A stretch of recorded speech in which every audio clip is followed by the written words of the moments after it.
ഇമാം ഗസ്സാലി റഹിമഹുള്ള എന്നെ ഉപദേശിക്കുന്നു, നിങ്ങളെയും ഉപദേശിക്കുന്നു. ഓ മനുഷ്യ, നീ സുബ്ഹി നിസ്കരിക്കുന്ന സമയത്ത് ഇതെന്റെ അവസാനത്തെ നിസ്കാരമാണെന്ന് കരുതി നിസ്കരിക്കണം കേട്ടോ. ദുഹറിന്റെ സമയത്ത് നീ ഉണ്ടാകുമെന്നതിന് ഉറപ്പില്ല. ദുഹർ നിസ്കരിക്കുമ്പോൾ ഇതെന്റെ അവസാനത്തെ സംഭാഷണമാണ്, എന്നെ പടച്ച റബ്ബുമായി എന്റെ അവസാനത്തെ സംഭാഷണമാകാമിത്. അസറിന്റെ സമയത്ത് നിസ്കരിക്കാൻ ഞാൻ ഉണ്ടായിക്കൊള്ളണമെന്നില്ല. ആ കരുത്തോടെ നീ ദുഹർ നിസ്കരിക്കണം.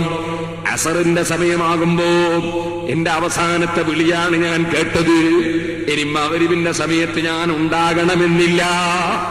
മഗ്‌രിബ് നിസ്കരിക്കുമ്പോ ഇശാഇന്റെ സമയത്ത് ഞാൻ ഉണ്ടാകണമെന്നില്ല. ഇശാ നിസ്കരിക്കുമ്പോ സുബ്ഹി നിസ്കരിക്കാൻ ഞാൻ ഉണ്ടാകണമെന്നില്ല. ഇതെന്റെ അവസാനത്തെ സംഭാഷണമാകാം. കേൾക്കുന്നത് അവസാനത്തെ ബാങ്കാകാം. കേൾക്കുന്ന ഇഖാമത്തിന്റെ അവസാനത്തെ ഇഖാമത്താകാം. ഇനി ഒരു പക്ഷേ എനിക്ക് വേണ്ടി ജനങ്ങൾ നിസ്കരിക്കലാകാം. എന്റെ നിസ്കാരം ഇതോടെ അവസാനിച്ചിരിക്കാം. ഈ ചിന്തയോടെ 5 നേരത്തെ നിസ്കാരം നിർവഹിക്കണം നീ. ഒരിക്കലും തന്നെ നിനക്ക് ഗ്യാരണ്ടി ഇല്ലല്ലോ.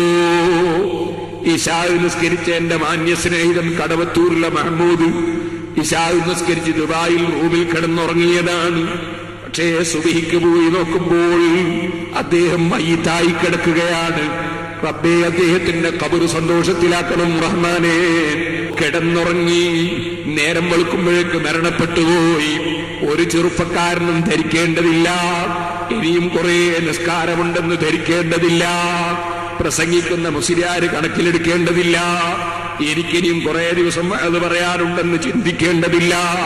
പ്രസംഗിക്കുന്ന മുസ്ലിയാരുടെ അവസാനത്തതായി കൂടുന്നില്ല. സദസ്സിൽ വരുന്നവർക്ക് അവസാന സദസ്സായി കൂടുന്നില്ല. ആർക്കുണ്ടിവിടെ മനുഷ്യന്റെ ശരീരത്തിന് ഗ്യാരണ്ടി? അതുകൊണ്ട് തന്നെ ഇമാം ഗസ്സാലി റഹിമഹുള്ള പറയുന്നു, നീ പടച്ച റബ്ബിന്റെ മുമ്പിൽ പോയി അല്ലാഹു അക്ബർ, അല്ല വലിയവനാണെന്ന് പറയുമ്പോ നീ അത് പറയാൻ മടിക്കേണ്ടതില്ല. നീ നിസ്കാരം കളാക്കേണ്ടതില്ല.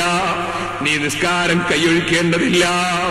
നിന്നെ പടച്ച റബ്ബിന്റെ മുമ്പിലാ പോയി നിൽക്കാൻ പറയുന്നത്. നിനക്ക് വെള്ളം തന്നവന്റെ മുമ്പിലാണ്, ഭക്ഷണം തന്നവന്റെ മുമ്പിലാണ്, ആരോഗ്യം തന്നവന്റെ മുമ്പിലാണ്.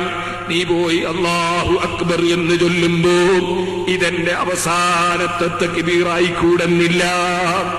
ഈ റബ്ബുമായുള്ള സംഭാഷണം എന്റെ അവസാനത്തേതായി കൂടുന്നില്ല.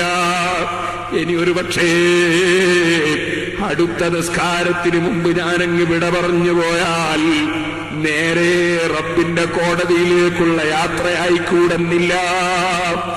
ഈ ചിന്തയിൽ നിസ്കാരം നിർവഹിക്കണം ചെറുപ്പക്കാരാ. ഈ ചിന്തയിൽ ഓരോ സൽക്കർമ്മങ്ങളിലും ഏർപ്പെടണം ചെറുപ്പക്കാരാ. അപ്പോഴല്ലേ നിനക്ക് ഇഖ്ലാസ് ഉണ്ടാകുന്നത്, റബ്ബിന്റെ പൊരുത്തത്തിന് വേണ്ടിയാകുന്നത്. അപ്പോഴല്ലേ ഖുശൂ ഉണ്ടാകുന്നത്.